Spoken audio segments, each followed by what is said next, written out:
Almost 800 years ago, a military genius came out of Mongolia to conquer half a world. He was the son of Yesugai, leader of a small nomad tribe.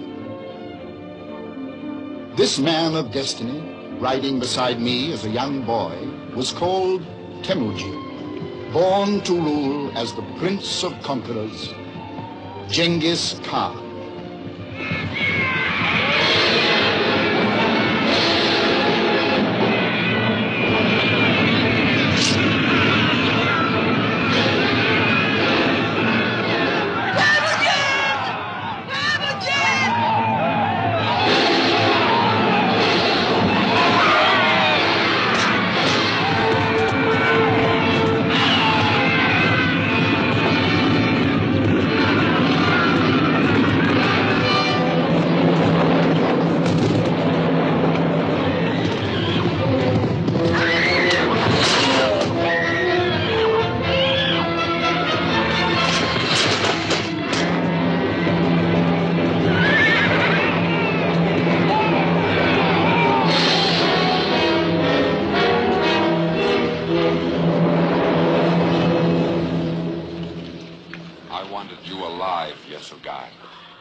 The chieftains of the other tribes to learn how Jamuga of the Merkits punishes those who trespass on his grazing lands. Harness the horses!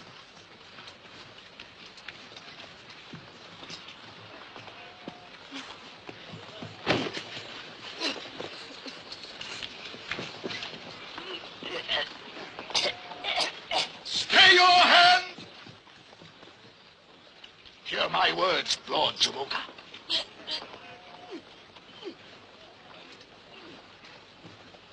It has been written in the stars that the man who takes the life of Yesugai's son shall die, and die quickly, and by his own sword.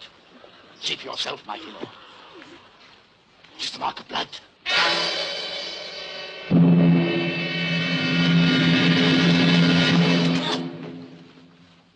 What is it called? Temujin. Man of iron. Then I shall spare him, so that he may witness the death I give his father now.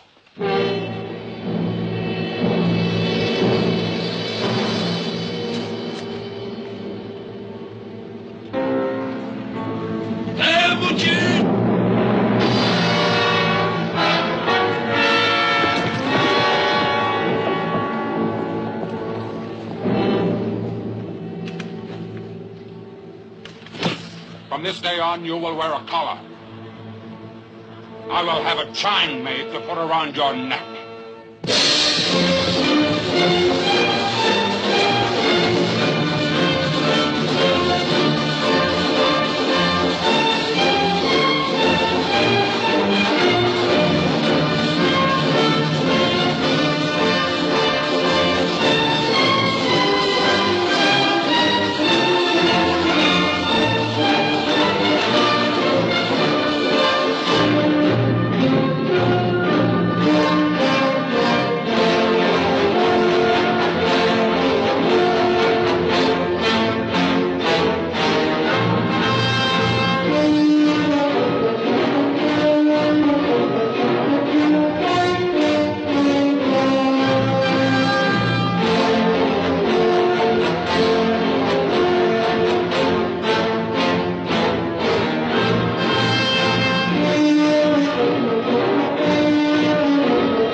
Oh, no!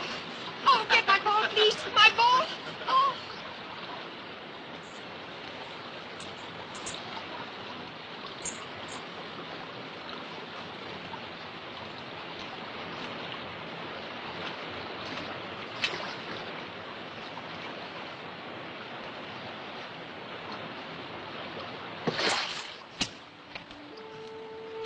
Come away from him, sister.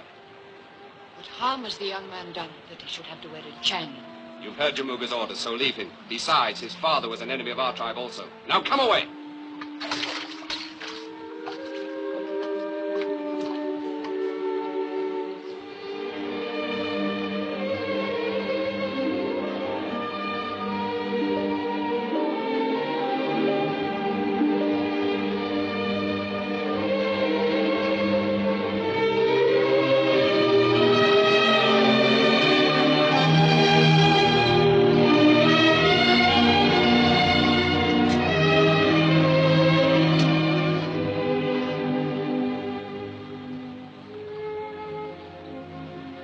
What are you called? Temujin. Why have they put that cruel yoke around your neck? What are you called? Botai.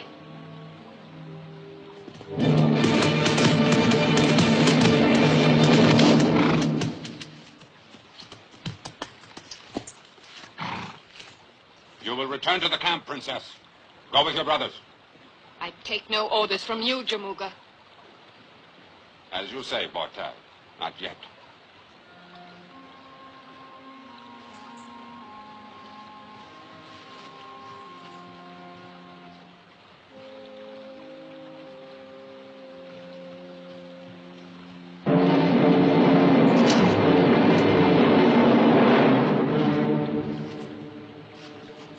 Dogs must be taught to stay in place. Dango.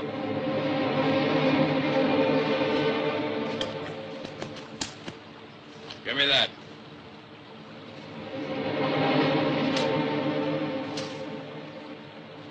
Now then, man of iron. Down. Down. Down.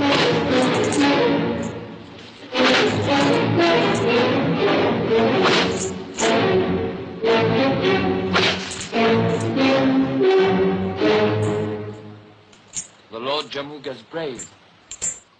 When a man is yoked. Kutchuk!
Father King. How did you find me? I consulted the stars. My... Besides, Sengal showed me. Tengal?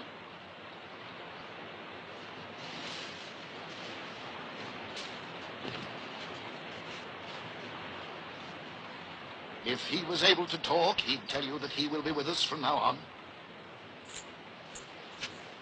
You may be chieftain of the smallest tribe of the Mongols. At least it's a start. It's a good start.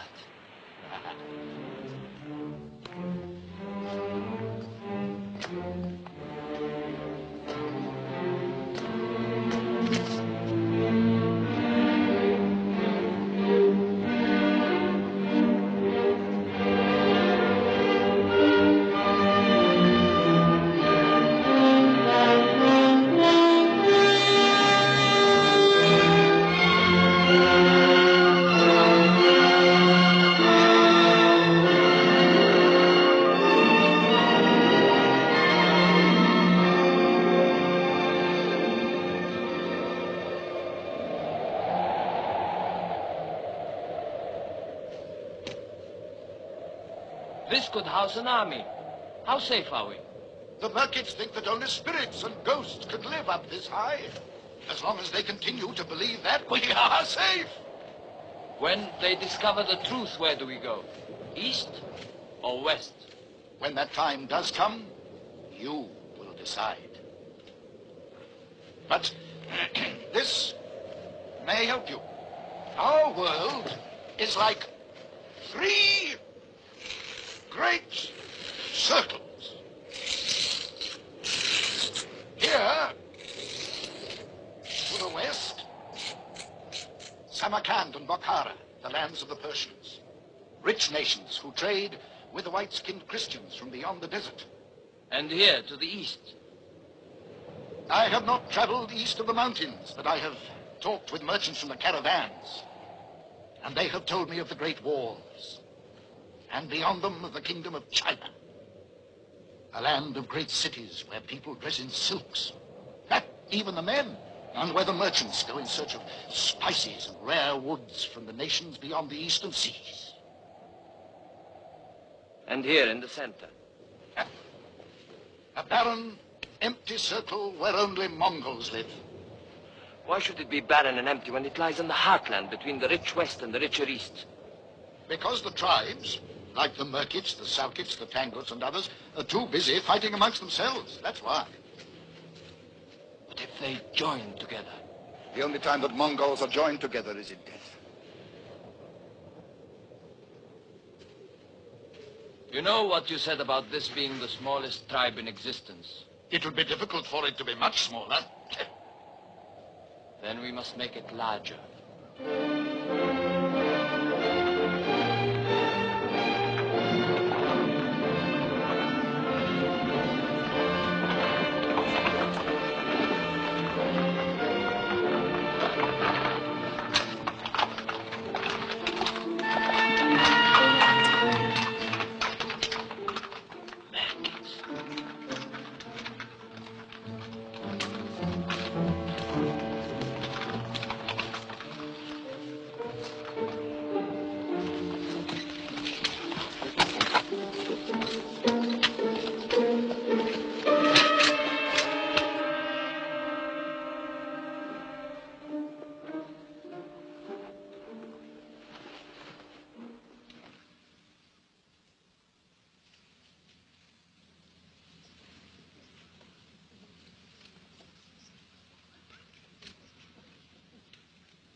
Chai bayo.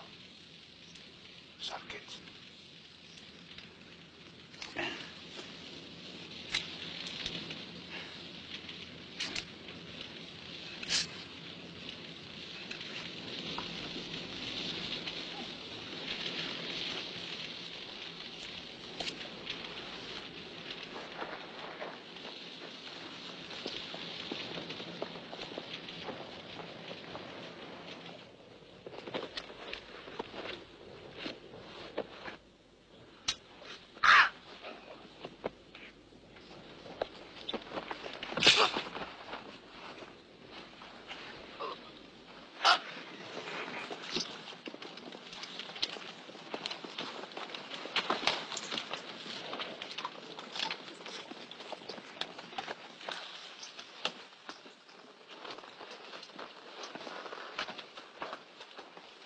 Now shall we see if the spirits of the wind are for us or against us.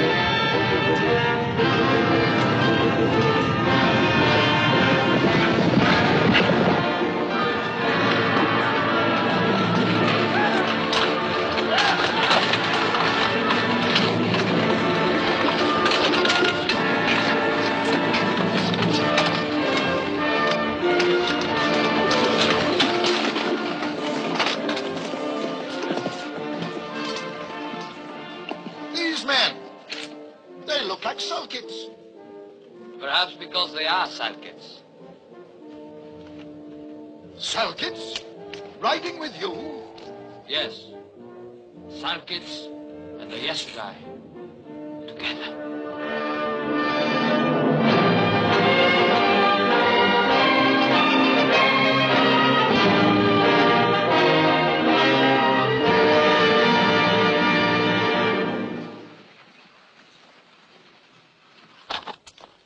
Over there, Lord Temujin, is the caravan road to Tashkent. In the old days, many battles were fought over it. But so many of the slaves were killed, there was so little profit. So, the Treaty of the Slave Trail was signed. A treaty? The Shah of Khwarizm imposed a truce. All have sworn to it. All observe it. No warrior is permitted to carry arms here. Good, then we can take our pick without fighting. You do not understand, Temujin. The truce was signed. I did not sign it. The slaves did not sign it. Puppets! Will there be women among the slaves? Yes, Lord? Good. My men have horses and weapons, but no women. How long do you think they will stay without women? How long will you?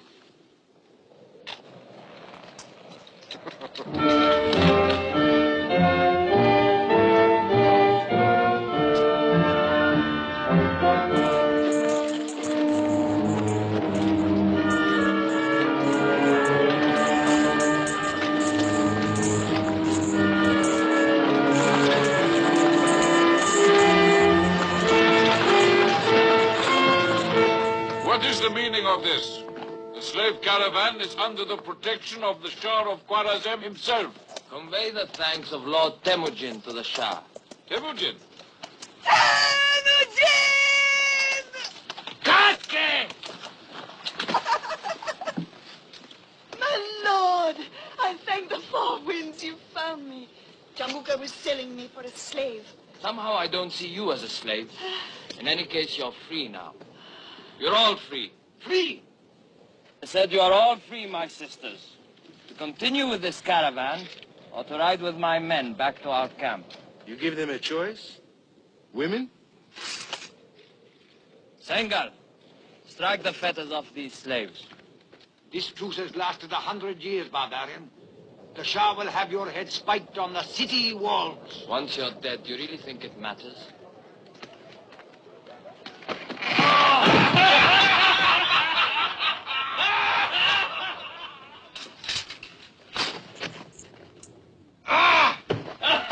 Take journey to Tashkent and give our thanks to the Shah!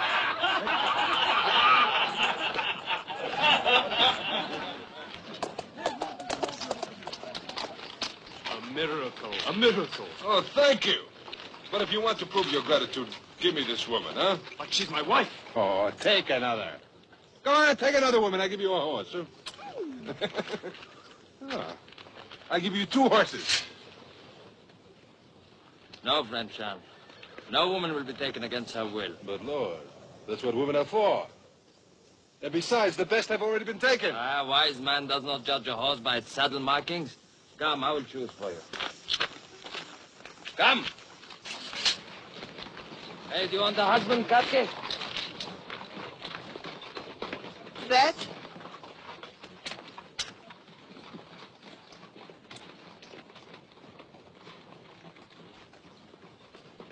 That's settled, then. May you have many sons. It's about time you too, my lord, had thoughts of son.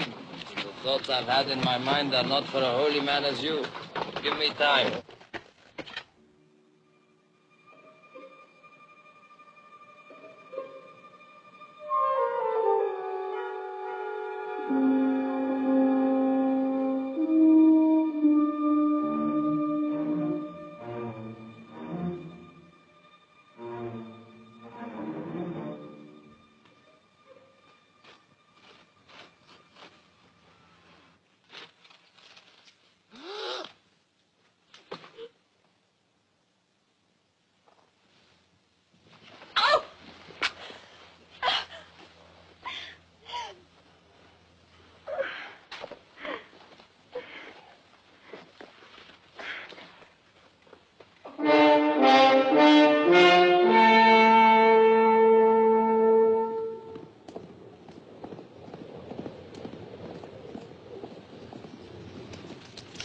Take this and be careful.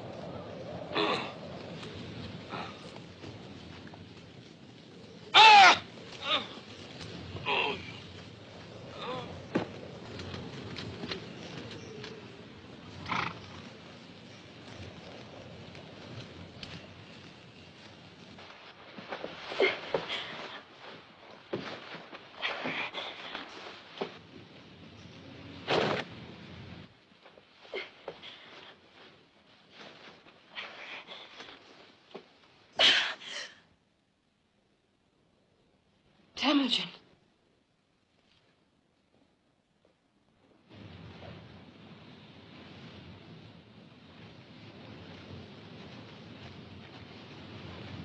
Katki, bring food and clothes to the princess. Prepare another tent for me while I wash. Wash?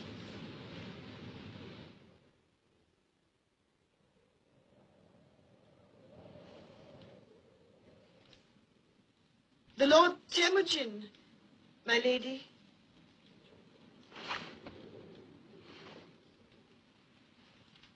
Stay, woman. I did not tell you to go. That was stupid of you. You do not seem like a stupid woman. I am not a stupid woman. And what did I do that you thought stupid? You gave an order that was bound to be overruled. The master who feeds his dog does not expect him to answer to the whistle of any stranger. I might have thought it of you. You treat those who serve you as dogs. Not Katke. She brought me up as a child. She did not boast about that, I promise you. My lady, anyone else listening to us now would imagine that you were trying to provoke a fight. But it always needs two to make a quarrel. Not with me, it doesn't.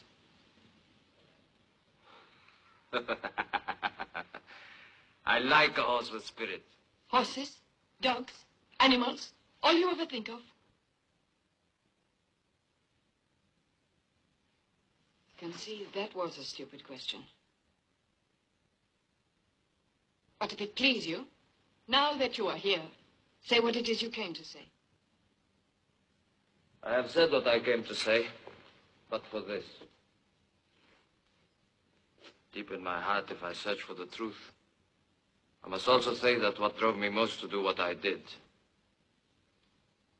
was the thought of the rage and anger I have brought to Jamuga. To steal in the night the woman he had chosen to marry.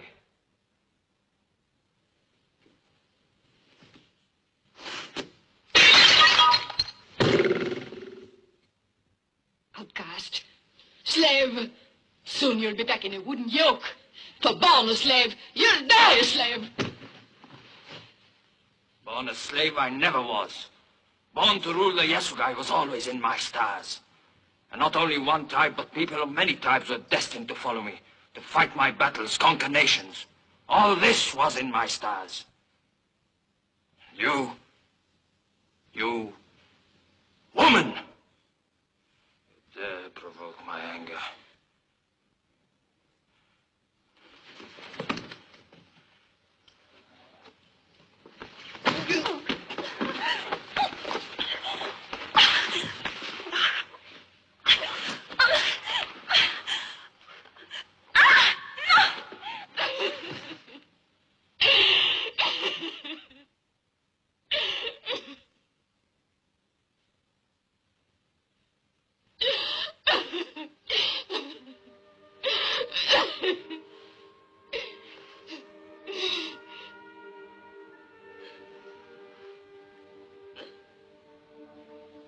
Hand is the first thing one gives to another.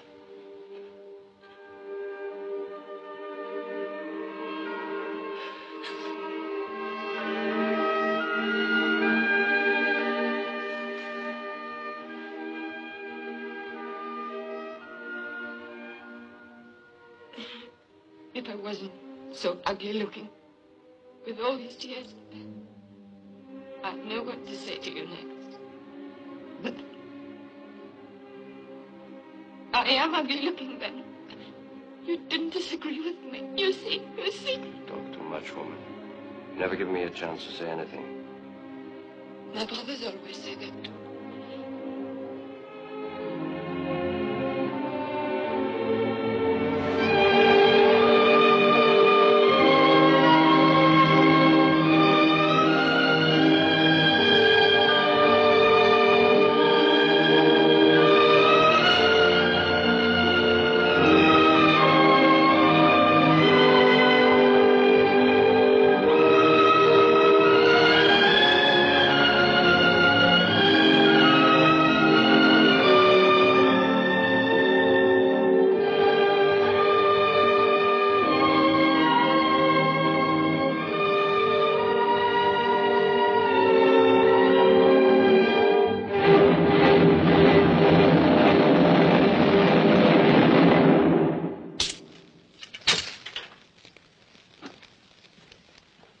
His camp must be near.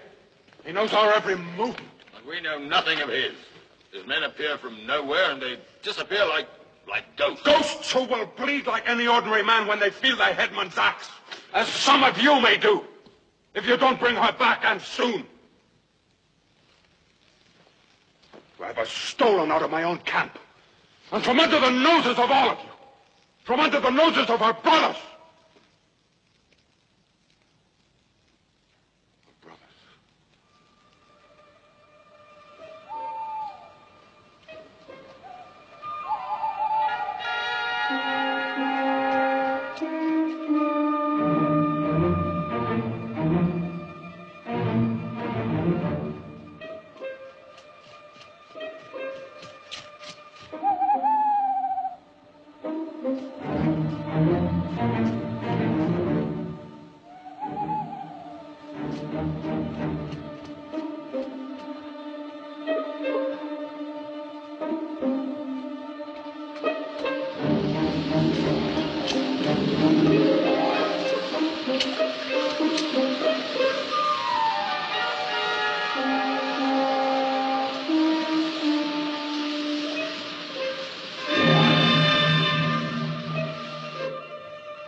This is my eldest brother, Sobadai, and Jebai, and Kasa.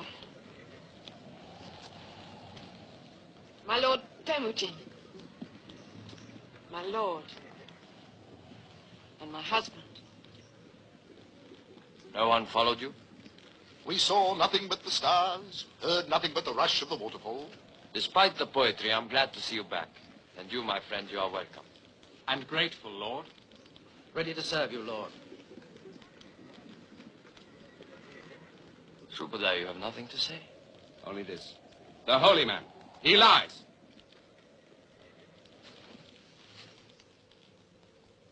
You said? I saw something as we climbed the mountainside. A glow against the sky.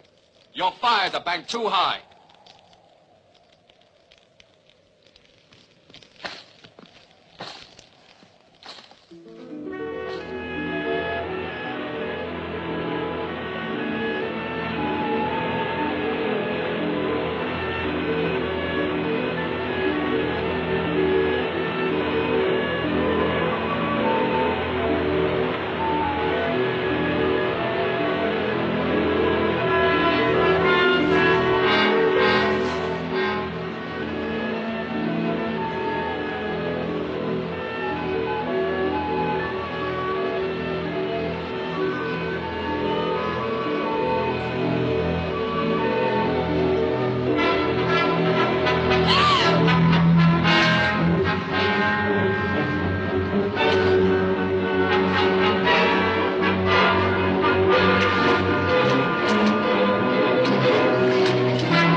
Dean,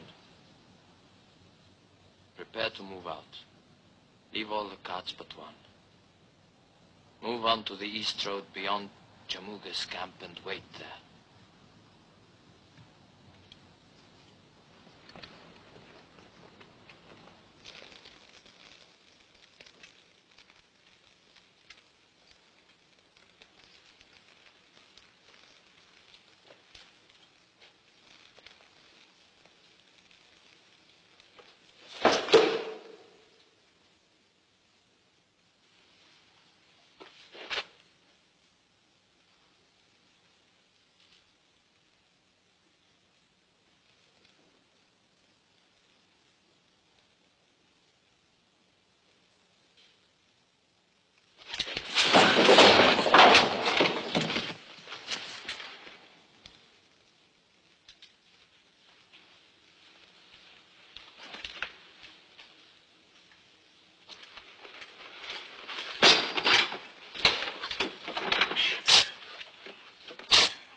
See to her.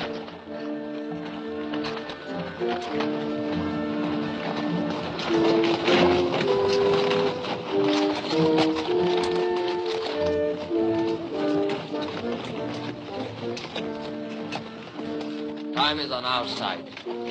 The hours before Jamuga can reach the sky camp. He'll have merchants from the lakes to the plains riding to join him. Who can travel faster? A horse that needs little to eat, or 100 who must forage wide? Where do we go? East. We will be across the river before dawn.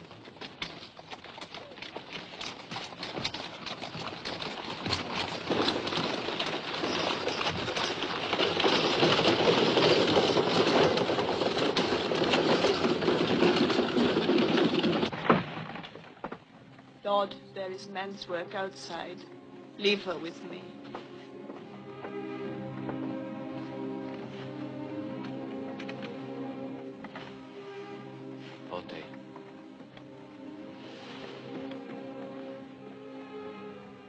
I have shamed you before all men. Jamuga begged him to kill me.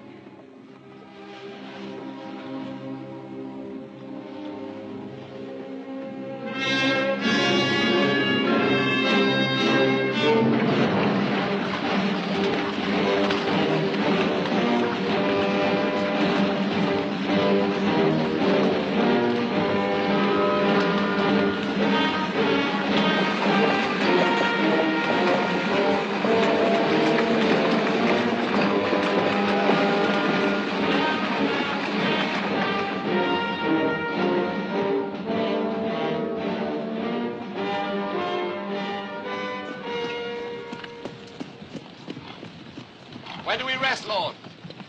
Not before we are certain Jamuga has given up the chase. Then let us stop and fight. I will say when it is time to fight, not before. But how long do we keep going east, my lord? All through the winter. And if necessary, through next winter. If we keep heading east, we could end up in a land where I've heard they eat dogs. Or it might have been people.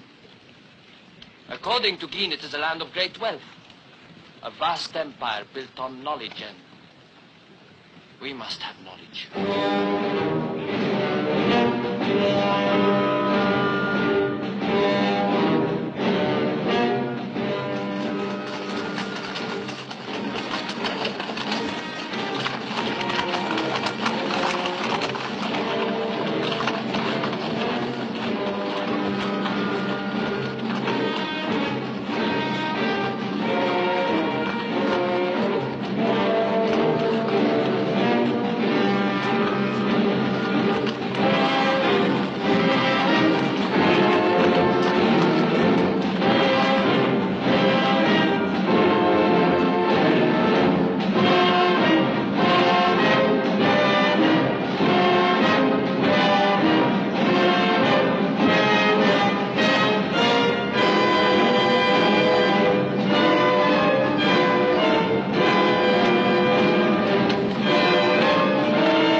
Greetings, friends. And to you greetings, warriors. I'm Kamling, ambassador of the Emperor to the Indias, returning to our court in Peking. Returning, as you see, is a figure of speech. It seems you travel without much luck. First our Manchurian guard deserted us, then the wheel of our cart broke. Then our driver stole our horses, and the cattle, tiring of our company, followed after them. One might say that the winds of fortune are blowing somewhat currently. You are in dangerous country. We have heard of one Temujin and his horsemen, fierce, violent men. We have no fear for our lives. We bear letters from our emperor. It will be far more profitable to hold us to ransom than to murder us. Why talk of ransom and murder? Sengal! Show them we mean no harm.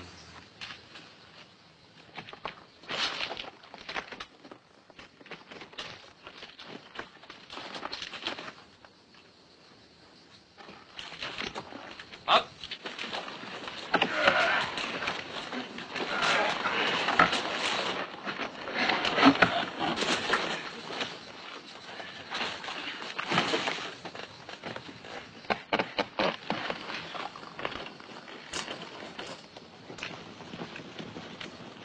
We are grateful.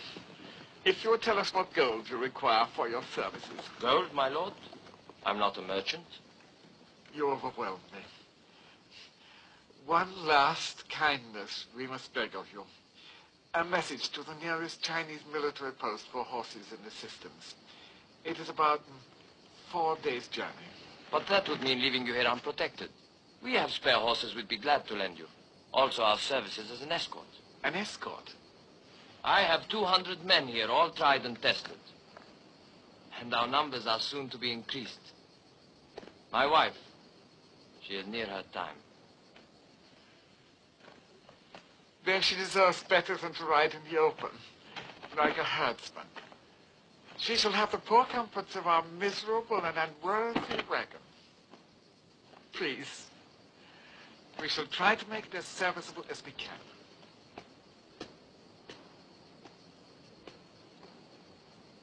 Now, this Temujin you spoke of. Have no fear. This is the one column he'll never attack. I have his word for it.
Boy? A son.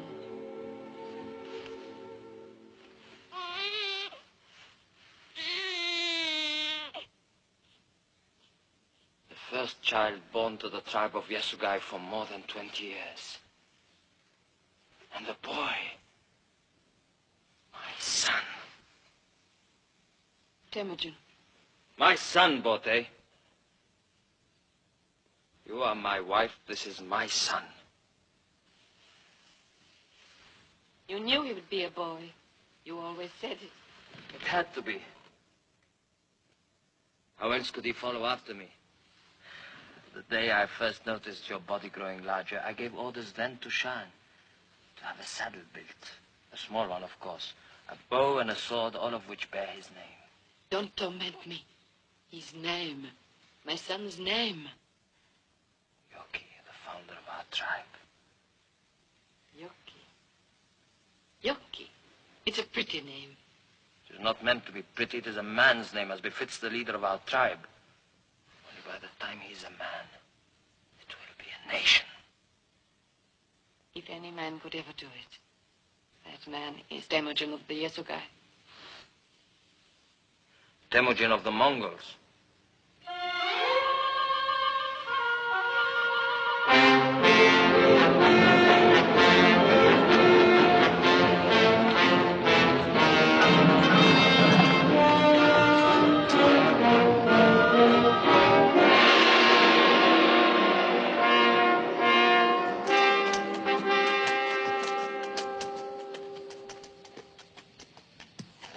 Men who could build this should rule the world. So our ancestors thought when they first conceived it, 2,000 miles from the great ocean to the southern mountains. But alas, now we cannot rule ourselves, let alone the world. My lord!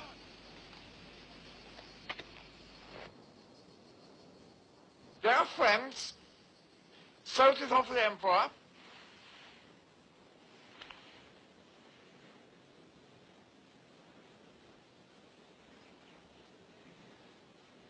glass, simply reflecting the sun's rays, but it can carry messages further and faster than the swiftest horseman. Childish device, but not without usefulness. Please receive it as an unworthy gift. One drawback, however, I should point out. For reasons which will soon become apparent, it's best not to let such device fall into the hands of a woman.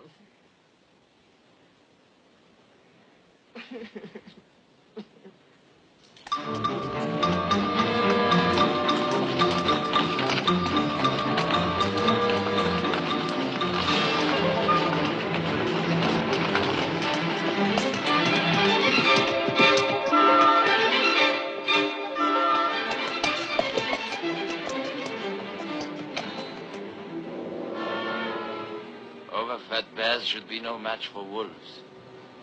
Remember that now.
I should ask for an audience with the Emperor. I'm sure it will be arranged. I shall be honored. The Emperor also will be honored.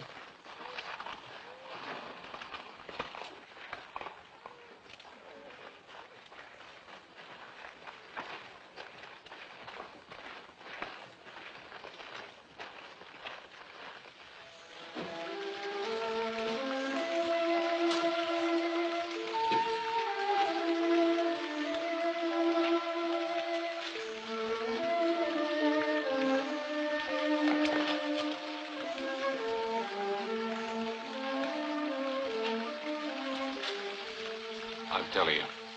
They're going to boil us alive and then eat us.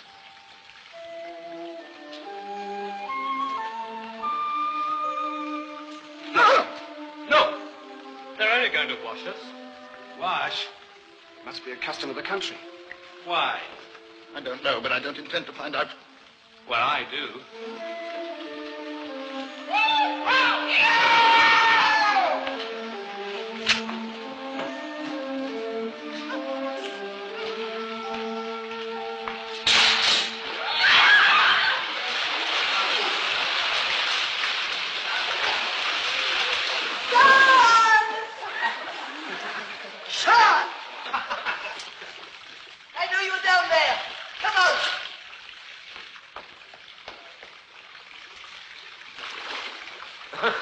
I'm only being washed.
Our ambassador has told us how much he owes to your skill, bravery, and courtesy. Kamling is generous, Your Majesty. He's also told us that you are a shrewd and observant man. That is unusual. I have always believed that fighting, horses, and women were the sole interests of the men of your nation. Tribes constantly at war with one another cannot be called a nation. Then we should do nothing to discourage your quarrels. As long as you Mongols fight among yourselves, I and my people should have little to worry us. Surely a nation as rich and strong as yours has nothing to fear. Fear? The Chinese Empire knows no such word. Then what is the purpose of the Great Wall? The wall merely ensures that civilization, knowledge, the arts as we know them shall survive. It is there to keep what we have to ourselves, to keep people in. To keep me? I find you profoundly entertaining. You make such direct and positive statements. You and your strong, wild men arrive in my city like a rush of wind, a fresh sort of wind. We pray to the wind. Charming. To the four winds. Better and better. We have a game of chance in which the four winds are of paramount importance. Listen to them. Did you ever hear anything more delicate or exquisite than their sweet, sad song? Poetry itself could not be more profound.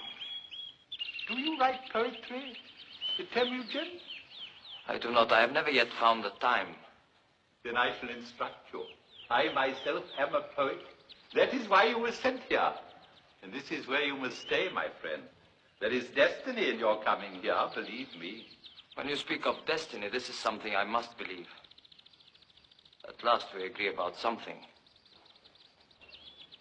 We shall find many more things in common. Take the birds away. Their chattering distracts me. We must discuss the gods to whom you pray. Primitive religions have always fascinated me. And while you exchange your knowledge of military matters, I shall instruct you in the art of poetry and painting. I find it difficult to control my impatience, Your Majesty.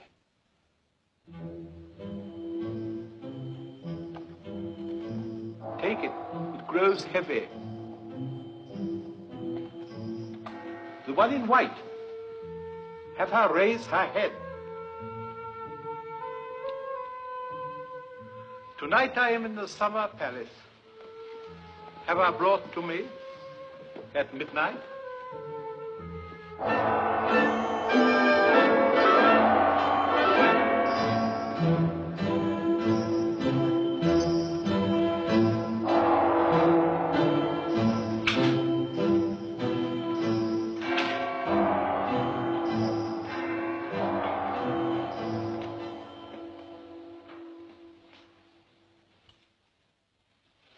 Prisoners.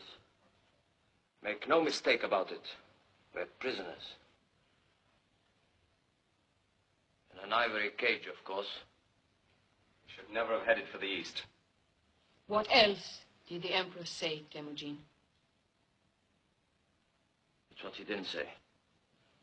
That there are over 2,000 men on the walls of Peking and that our horses have been taken. Just what do you think we should have done, Subudai? You're always so quick with advice. It is what I have always said. If we had not run, but stopped and fought, Jamuga, none of us would have to be here now. None of us! You have a strong right arm, Subudai. And I like to know it is at my side, but your mouth is young, and it needs training.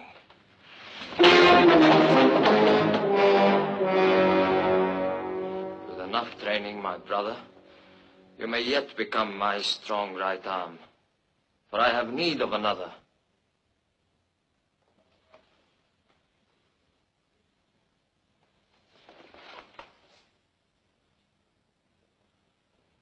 This peacock, this emperor, has overlooked one thing. There is much to be learned here, much that can be used later. And if this is a prison, I can think of worse hardships. Yes, I know I've never eaten so well. As for me, I even enjoy being clean. It's not the being clean that you enjoy, it's the washing. Well, the women are beautiful, I must say.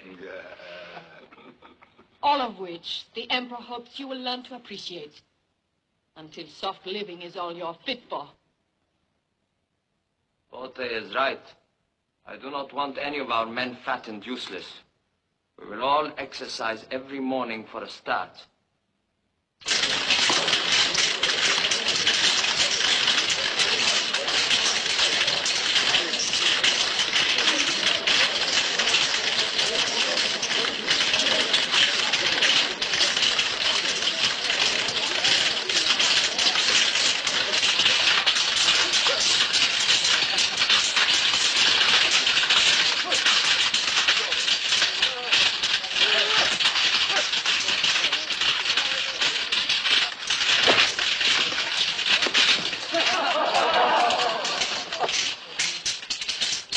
Mongol never leaves his blade.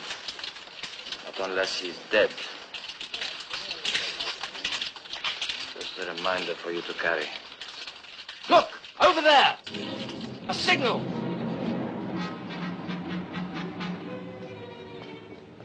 What are they saying? I'm not certain, but it must be urgent.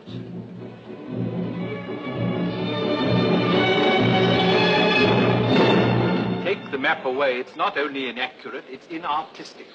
Stop them weeping and wailing. I want advice, not pandemonium.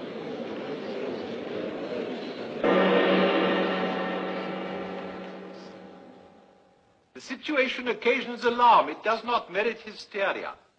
A ragged army of a few thousand Manchurians have captured the city of Hope, that is all. Until we also consider that 6,000 Imperial cavalry were routed and put to flight. But that is nothing new. No doubt in our lifetime it will happen again. Prince Temujin, you and your kinsman seem amused at the news of our disaster. Not at the news, Your Majesty, only at the way you receive it. A few thousand Manchurians are of little account, admittedly. But their example might be serious. Others might also realize that the Great Wall means nothing. I wish to speak to my friend Prince Temujin alone.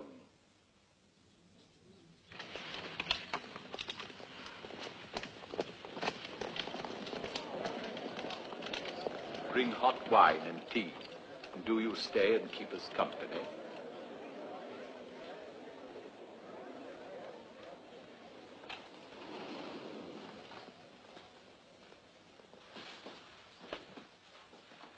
This is how I relax in moments of disaster and anguish.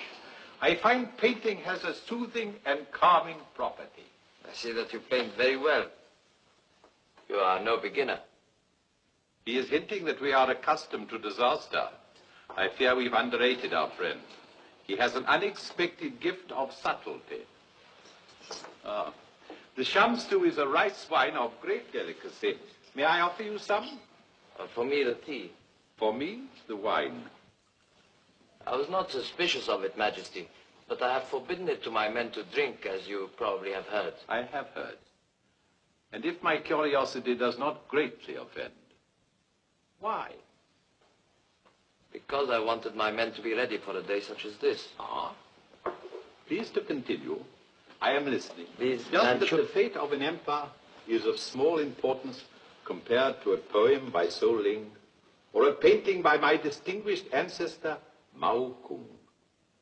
You were saying? You would save much time if you let me say something. That means you have something to offer? What? These Manchurian invaders, you would like them destroyed as soon as possible. Unfortunately, my army has melted away. I will raise you another one. Mongols? How much? You mean money? What else do soldiers fight for? Large chest of gold for each of my 3 brothers-in-law, so that I can send them out to recruit only the best men. How could I be sure I was not just replacing one army of invaders with another? You cannot be sure. There is a solution, great one. I myself, who know him better, would trust Temujin. But if he were to leave his wife and son as hostages in your keeping... I agree. See that Prince Temujin has all the gold he needs, and we will offer a special reward for which one of your wife's brothers does most to help us. There is no need. It is a custom and a charming one to announce the reward before the service is performed. In our experience, it often helps with the accomplishment. Have the court brought back. I wish them to see how tired and exhausted their emperor is, working devotedly in the service of his people. I will do so, great Emperor, but as Temujin and I have so much to do... Very well. In any case, you've both seen the state I'm in.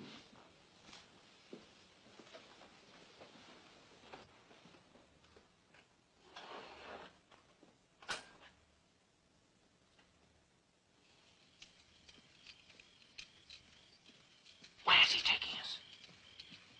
The horses are ready. Why can't we be on our way? Because the Emperor wants you to take a memory with you, a vision that will bring you back all the sooner.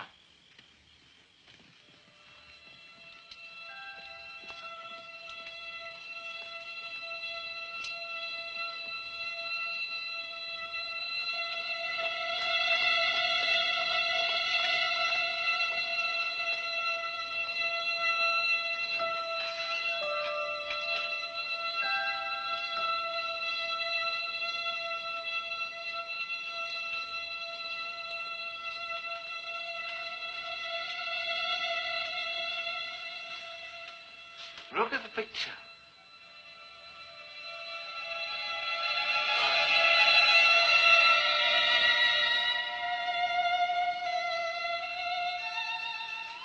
The Princess Chinyu, Emperor's youngest daughter. Whichever one of you returns with the best company of horsemen, you shall have her. Is there any reason we can't start now?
would I. Fire!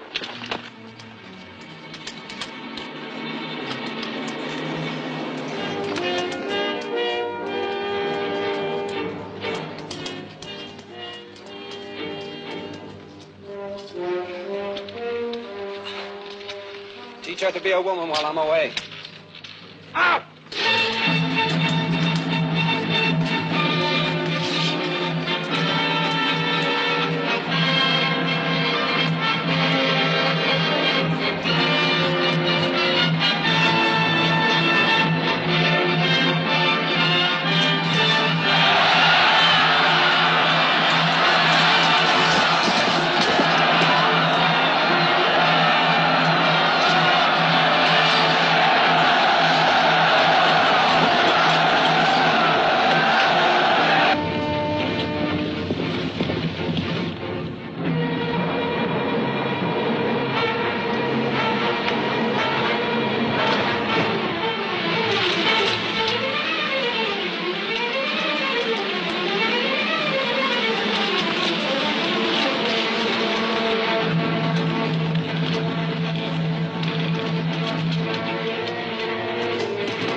They're less than an hour back. Jamuga leads them.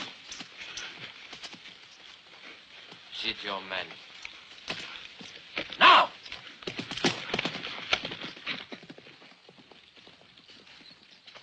Your troops will lead the attack. Up through there. It is only fitting. We have the honor. You will not attack with any great success. You will then fall back. Retreat. You have had some experience of that, I imagine. But we lose face. Better to lose face than your head, as the unsuccessful defender of Hope has apparently done. When you fall back through here, my Mongols will fall on them from both flanks. Then you will lead your troops back again at my command. Now get your men into position. I will tell you when to move forward.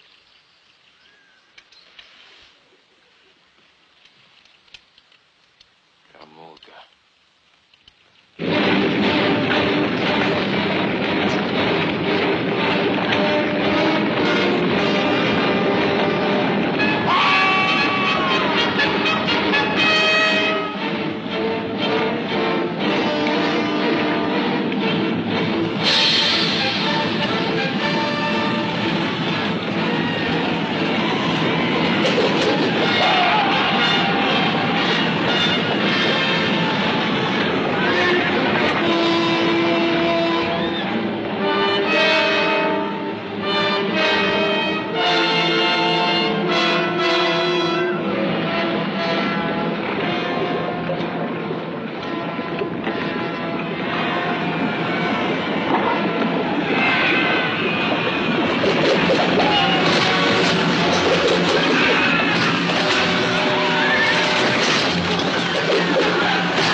Quick death would be too easy.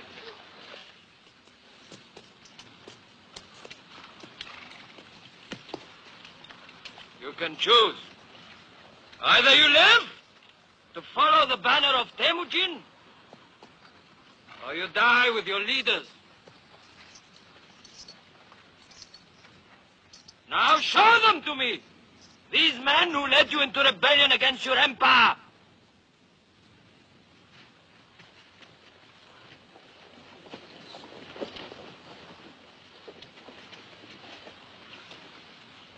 Subodai.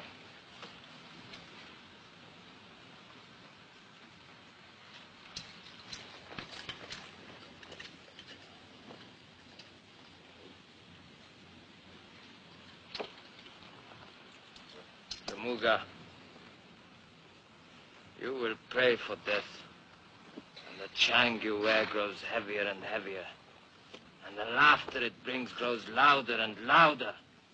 And you, Temujin, will live to regret this day, when you withheld the blade from my neck.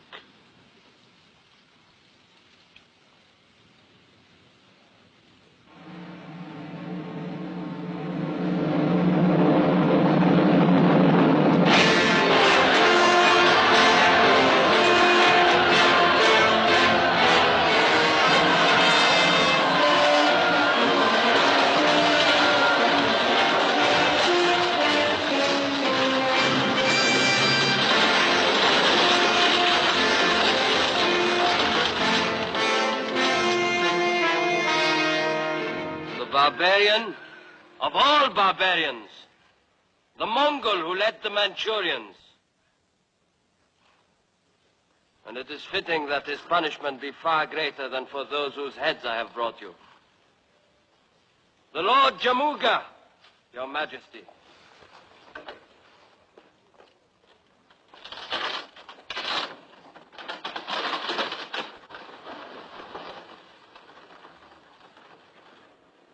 In celebration of the Lord Temujin's great victories over the Manchurian rebel invaders, it is our will that from this day on, he will be called the Prince of Conquerors, the Jengis-Khan.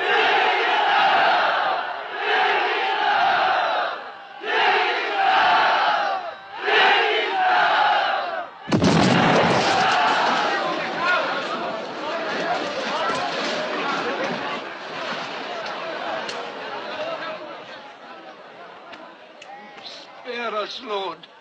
We meant it only to be a salute to your victory.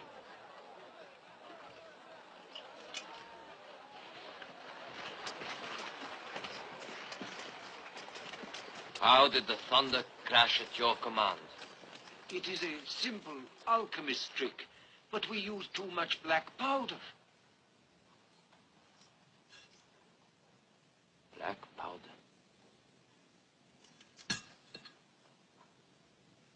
Come to me tonight, and bring some of your powder with you. I want to see how you make it thunder.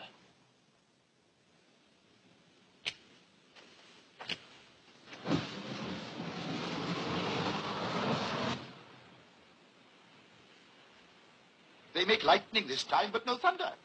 That is something we've discovered in their experiments. It thunders only when confined in a container. Then it can hurl a stone even further than the longest bow shot. Shall they demonstrate?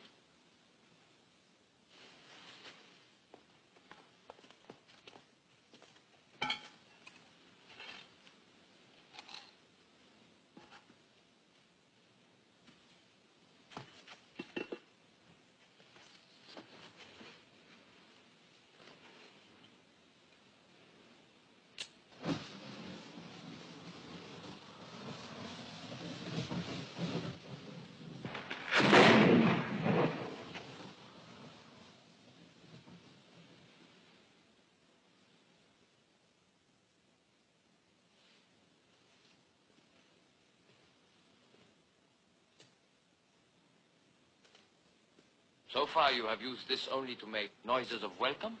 And sometimes to make pretty effects in fire and sparks to amuse the children. We have many variations. I can tell what you are thinking.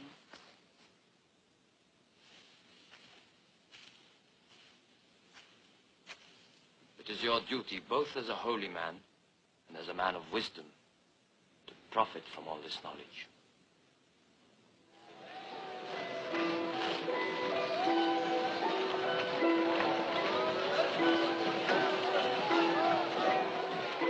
safely. Give me that blue horse, will you?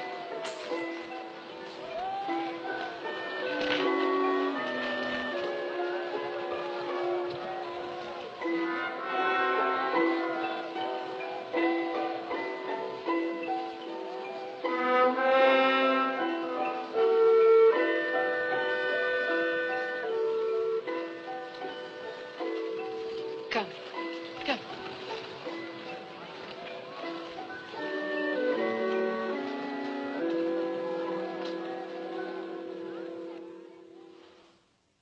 And I tell you again, it has to be done. As long as this man lives, none of his tribe will join with you. They can't. You know their laws, and our laws too. To kill him would be an act of mercy. Oh, I'm not talking of mercy, but of common sense. Listen to me, Temujin. Hear me well, and one day, remember that I warned you. There are only two things you can do with Jamuga. Put him under the ground, for all time, or put him at your side, and have the Merkits ride with you. Are you out of your mind, woman? Jamuga, who killed my father, kept me in chains?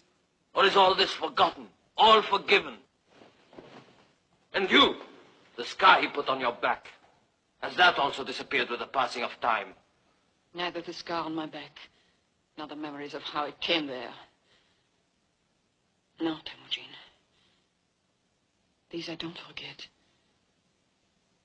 Nor the hatred I have for this man. And yet, to help you make what you want come true, to make our people into a nation, I could set aside my hatred, because it would be necessary. And it shows how little you know of me to think that I could, too. I know you better than you think.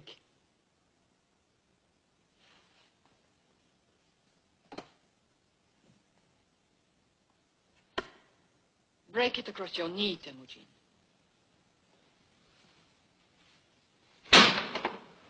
Now the two pieces. Together. I know what you are trying to tell me. That we are only strong when we are undivided. And one day, you will listen.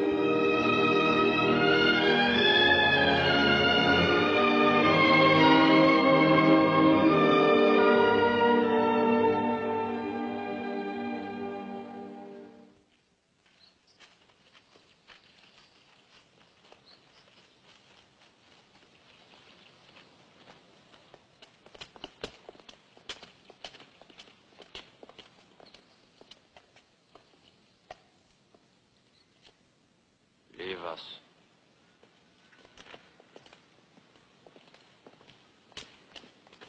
Is it possible for you to be a Mongol first, and only secondly Jamuga, chief of the Merkit tribe? Has the Chang also smothered your tongue? Not yet. Perhaps if I wear it as long as you did. Once you took the Chang off my neck. Perhaps I can do the same for you. The price? There is no price. Only a dream accomplished. A unified Mongol nation, not just separate warring tribes. With the Lord Temujin at its head. The stars have written it. Geen, my holy man, tells me this is true. A Mongol nation will come, Jamuga. It will. But if the Merkits ride at our side, it will come sooner. The Merkits need no other tribes to ride beside them. Behind them, I should say. All others fear us already. Our power, our strength. Even my death cannot destroy that. You're thinking so small that you can only think about yourself. And what do you think of them with this wild dream of yours of a Mongol nation? And apart from these stars you speak of, what else makes you think you have been chosen to rule? You will die carrying that Chang, Jamuga. Unless I have your word now that your merchants ride with us the day we leave China. And that day is soon. If I were free from this yoke, my hands would still your jackal breath forever. Suli! Put this animal back in his cage.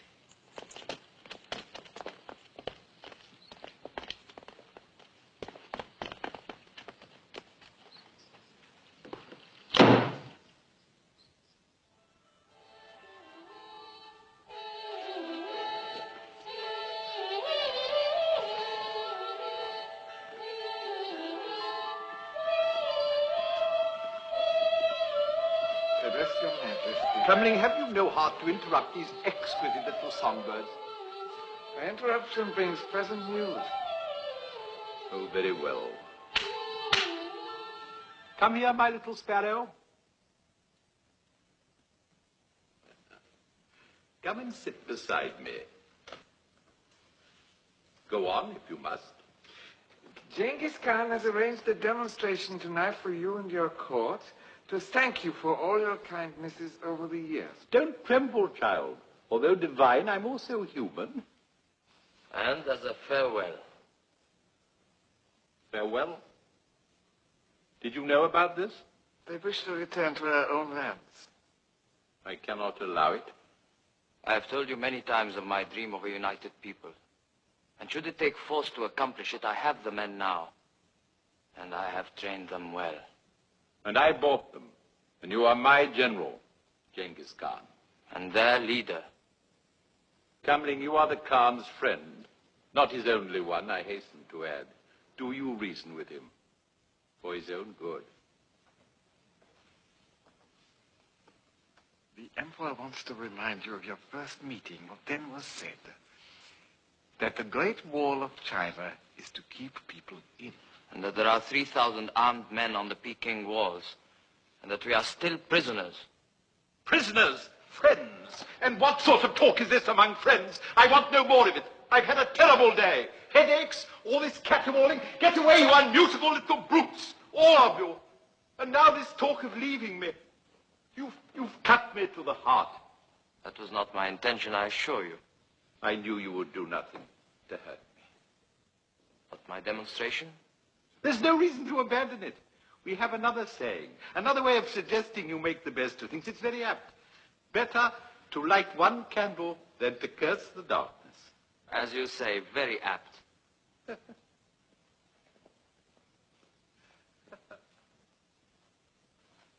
Nevertheless, you will have him watched.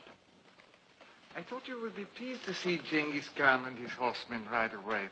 So that one day they may ride back as conquerors. The Khan knows us for what we are. Rich, but regrettably weak. What will you do? The barbarian Temujin brought back from the Manchurian battle. Jamuga. Jamuga. Have him brought to me. In secret.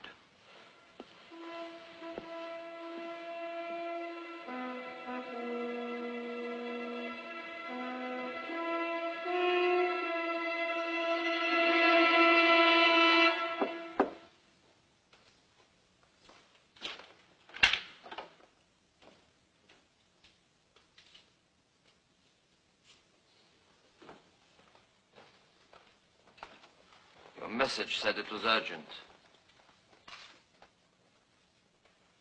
We have no secrets.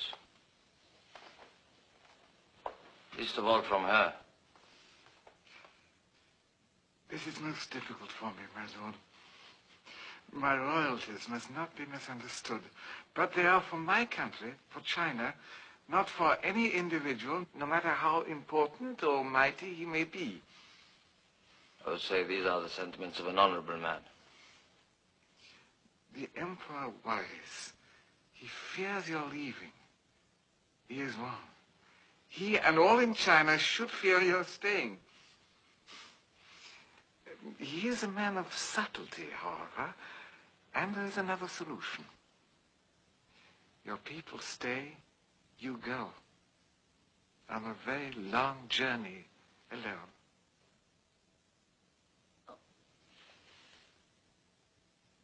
You express yourself beautifully. But who is to stab me in my back? The Emperor also understands what would happen to our people if one of them should strike you down. And so... You have walked too far to stop now. Our people would be blameless if your assassin were a Mongol. Imrak it. Jamuga. Bring him here. It would be better if I were not present. You will stay, my friend. You will stay.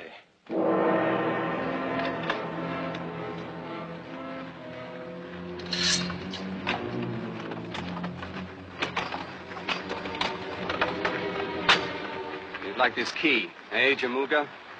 Why not? With the Chang off, you might have had a chance to save your right arm. Assassin! Cut him down.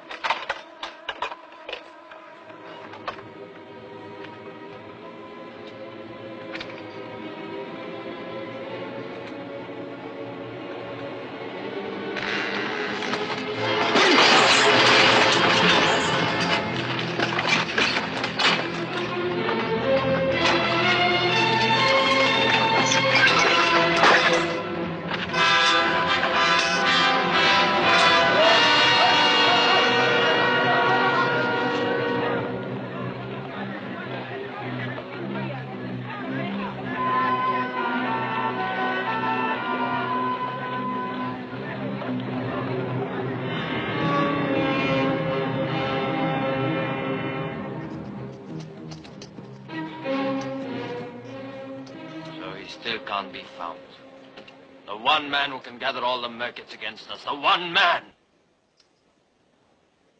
Call off your men. Get them ready for tonight's celebrations. With Jamuga still at large? He will do nothing now. His own escape is more important to him than my life. And no more failures this time, Subudai. Our plan for tonight must meet with success. I'm sorry you will miss tonight's celebrations. Perhaps you can see some of the fireworks from here.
Amazing, the ingenuity of the human mind. The Chinese mind, of course.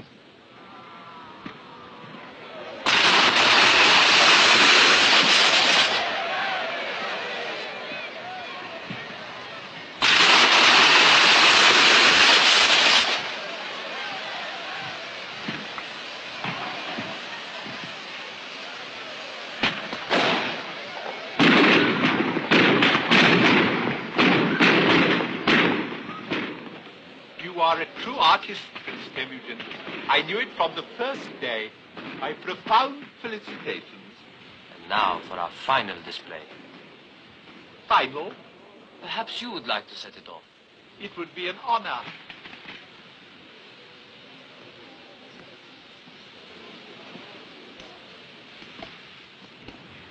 This last one will be very special. You have saved the best for the last, a wise move, a touch of true delicacy.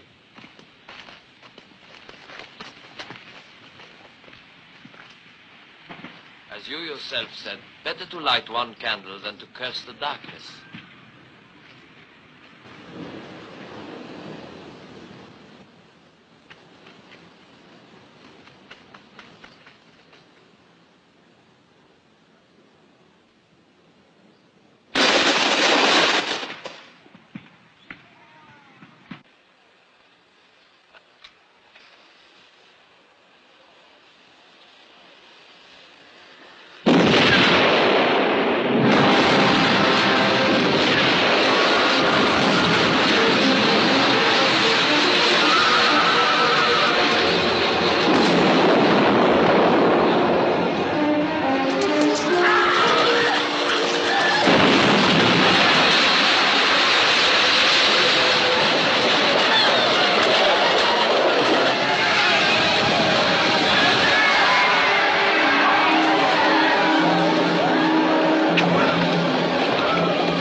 This will be our camp.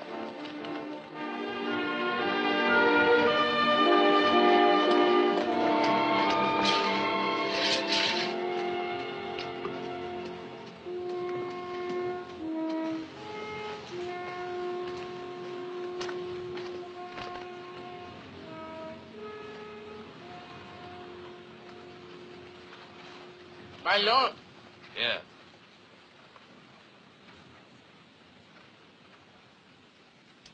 How long do you intend to hold me prisoner? Not prisoner. As your late emperor said to me while plotting my murder, you are here as a friend. In that case, I can only ask that my death be a swift one. We will not speak of dying, friend. Only a fool destroys a wise man. You will sit at my right hand and you will counsel me. And I will listen to your words. And if your words be wise, they will make me wise too. I will accept this honorable appointment because I'm happy to serve a lord whose star grows brighter while the sun of China fades. In addition, I suspect I will find the work more agreeable than death. My first advice is to strike swiftly, to take what is left of China before someone else can do so. Word of this success will bring other tribes to you in increasing numbers. In the meantime,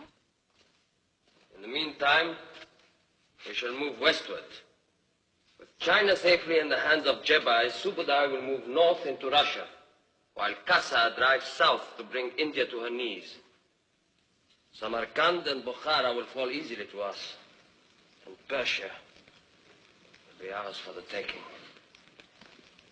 And the Mongols shall rule from the heartland, from the very center of the world. And Jamuga? The Merkits will still have their chance to join us. Mongol must not fight Mongol again. Your ambition destroys your honor.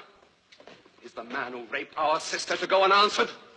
Is the father of his firstborn son to go unpunished? Yuki is my son. The man who lets personal revenge take precedence over the tasks before him will never complete those tasks, and he will lose all that he has gained. Enough! My word is the law. I'll get on with my work.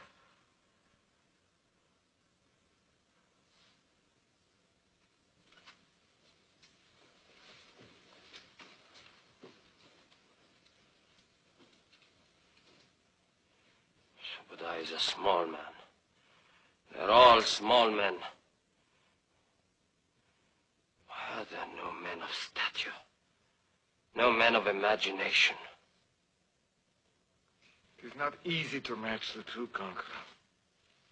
Perhaps once in many centuries does the world produce a man with the power and the will equal to his vision and destiny. Perhaps Temujin, Genghis-Khan, is such a man. This was not said in flattery, my lord, I promise you. Leave me.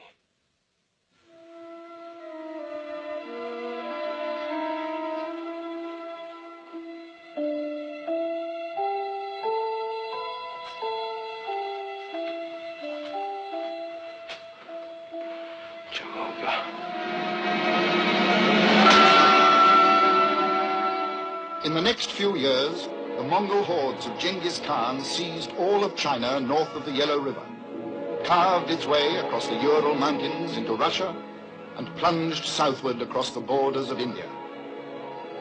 Having conquered almost all of Asia, Temujin turned his armies towards Samarkand and Bokhara. And when they were his, the great Persian Empire of Khwarezm lay before him, ready for his sword.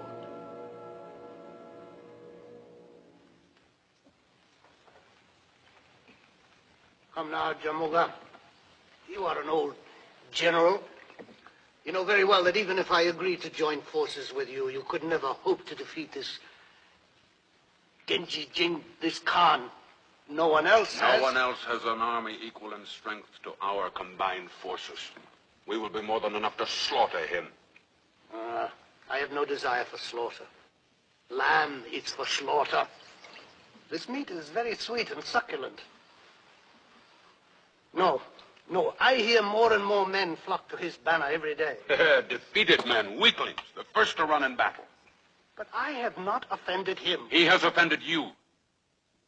Years ago, that caravan on the slave trail. His violation of the treaty. Oh, that was when... That was when the supply from the east was cut off. No spices, no jewels, no women. And remember this.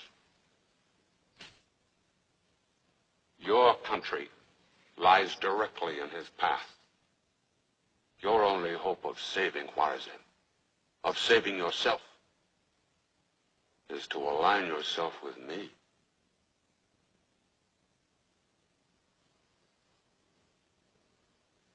There is only one way to stop this violator of treaties.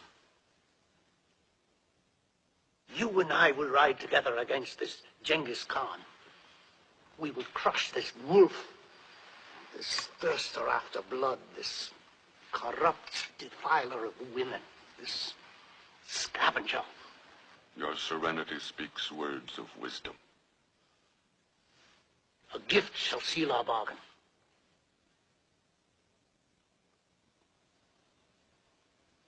One of my daughters? 2? And my gift to you will be the head of this Genghis Khan. The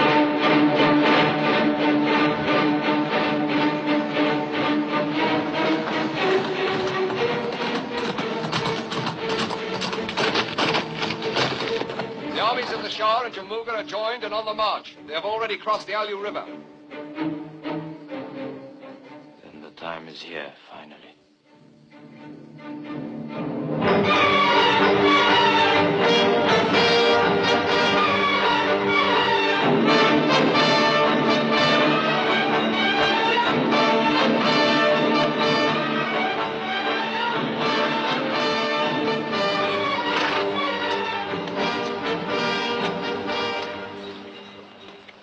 Quite certain. There can be no mistake. There's no mistake. The last word placed him 5 days away. We will have the high ground. He will have to come to us.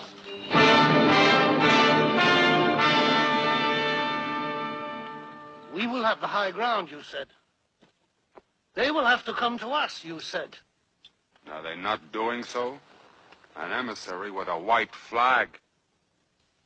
Well, somehow I do not feel they've come to surrender. Not with Genghis-Khan holding the high ground, but with our troops outnumbered. Are you suggesting that we surrender, then? I'm suggesting nothing. I'm only regretting the fact that I allowed myself to be dragged into this foolish and obviously risky adventure. To conquer, one has to take risks. At my age, I do not need to take risks. If I survive this day, it will have taught me a lesson. That a man can be too clever. Your words mean more than they say.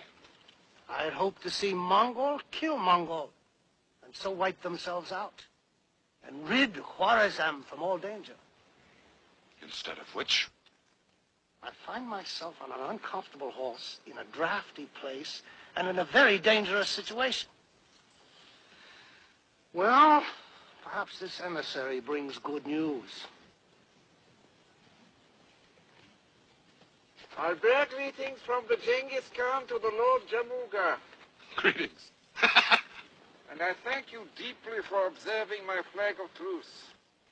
The Lord Genghis Khan would wish to talk with the Lord Jamuga. Talk? What would we have to talk about? I'm only the humble emissary sent to arrange a meeting.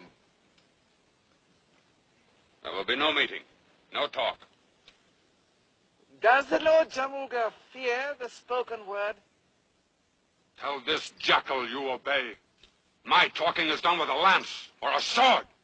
I repeat, does the Lord Jamuga fear the spoken word? And these spoken words are to take place in the center of his camp? The Genghis Khan will ride forward with an escort of 6, then finally alone. The same privilege is yours. Can he be trusted? The word of the Lord Genghis Khan can always be trusted. I trust him enough to remain here as hostage until you return. Then let it be so.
It is only fitting that you have come back to your own land to die.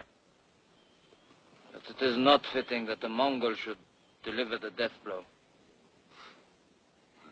You still sing the same song, Temujin. Many voices carry it now. Not the Merkits, outcast, I asked for this meeting in the hope that Mongol would not shed Mongol blood. Also that you might still join with me to spread the name of the Mongol nation. The Meccats are warriors, not a group of women to become part of a herd. We say and do as we want, and we take what we need from anybody. I promise you this, Jamuga.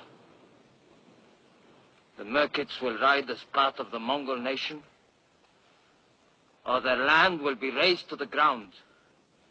Raised so that not even a lame horse would stumble walking across it.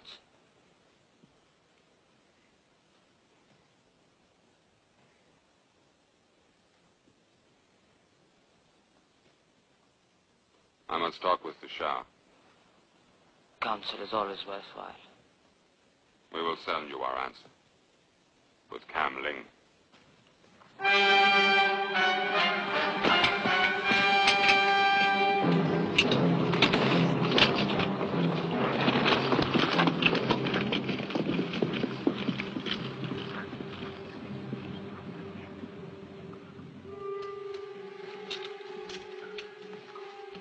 And the men grow impatient, my lord.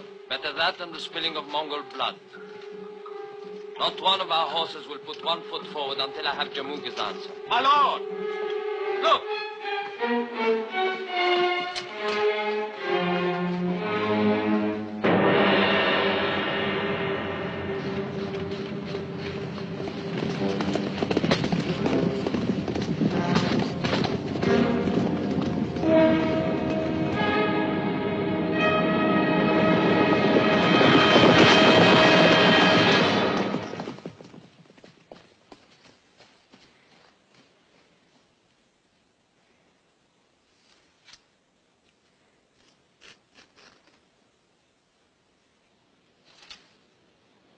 Kam Ling.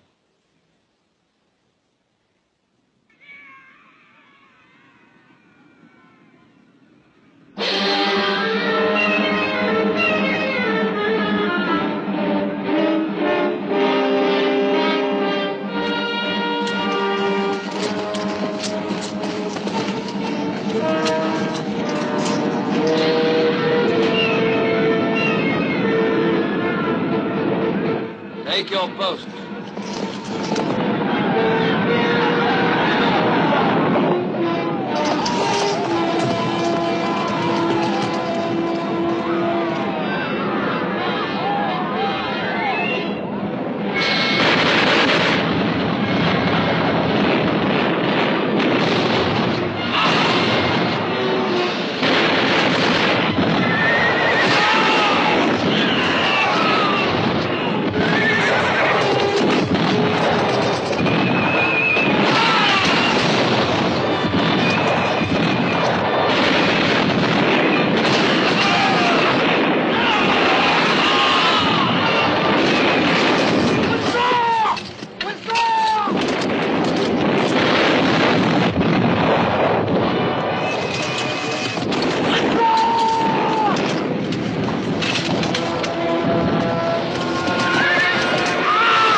Stay where you are. Enough, Jamuga. Let there be peace. With you? Never! And there will be no trying this time either, Jackal. If you have the courage to stand up alone to me, Jamuga, the man who slaughtered your tribe, the father of your first son, is this the man you would follow? Is this the leader who would unite the nation of the Mongols? You have passed your own sentence. The Mongol duel? And when you are dead, Jamuga, your men will ride with mine.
Untie any prisoners.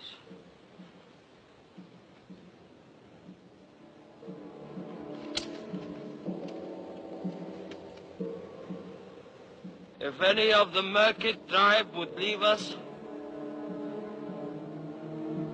let them go now.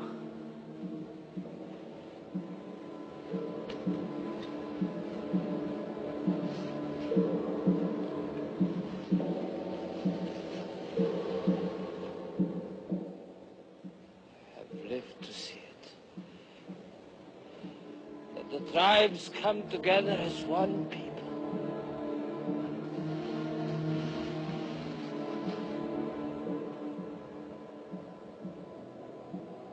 It is my sons who will make our nation great. Show my people their leaders.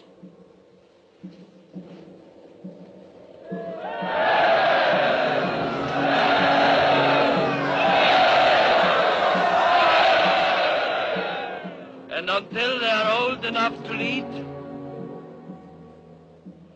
it is my wife and her 2 brothers who shall speak for them, shall guide them to walk straight. What I have always loved. Turn me towards the wind. I want that the gods should see me in the face.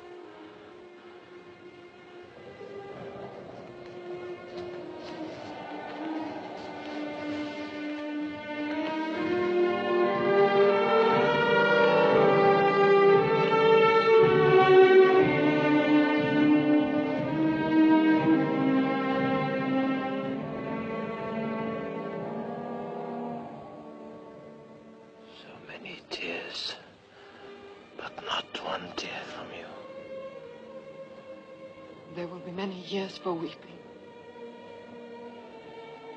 I want you to see me. As you have always.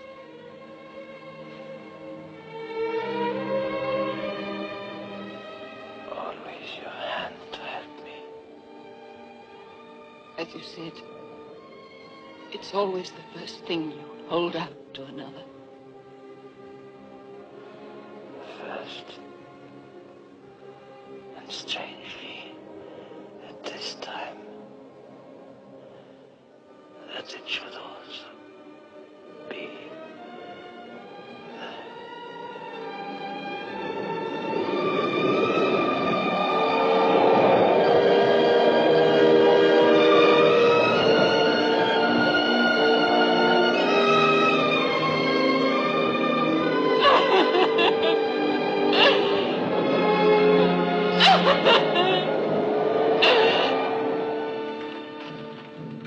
And so it was that Temujin, that Genghis Khan, was dead. But not the tide he set in motion. His dream conquered even after death. His sons rolled westward into the Hungarian plains, burned a path to the borders of Egypt. One grandson founded the Mughal dynasty of India, while another was the great Kublai Khan, Emperor of China. And when the conquest was finished, half the population of the world was contained in the Mongol Empire. The empire born in the imagination of the Prince of Conquerors, Genghis Khan.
Mighty are the conquerors who have swept through history, but no Napoleon or Caesar more mighty than the prince of conquerors, Genghis-Khan.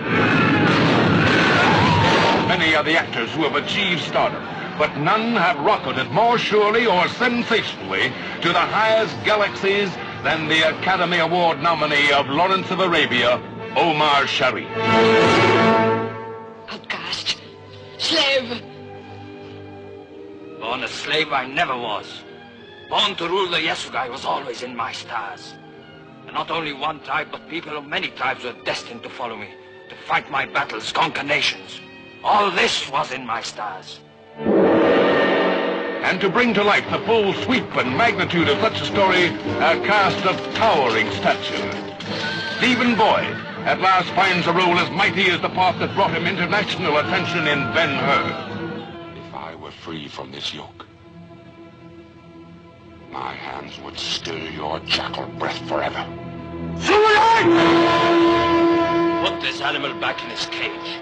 James Mason crowns his gallery of unforgettable characters with his wily interpretation of the Chinese ambassador. Perhaps once in many centuries does the world produce a man with the power and the will equal to his vision and destiny. Genghis Khan is such a man. Eli Wallach caps his Broadway and Hollywood achievements with his most devilish creation. You and I will ride together against this Genghis Khan. We will crush this wolf, this thirster after blood, this corrupt defiler of the women, this scavenger. And as the Emperor of China, one of the world's most distinguished men of the theater, Robert Morley. But the girl whose beauty will enslave the conqueror, France's newest star, Françoise Doriac. The conqueror of the Prince of Conquerors. Listen to me, Temujin. Hear me well. There are only two things you can do with Jamuga. Put him under the ground, for all time, or put him at your side.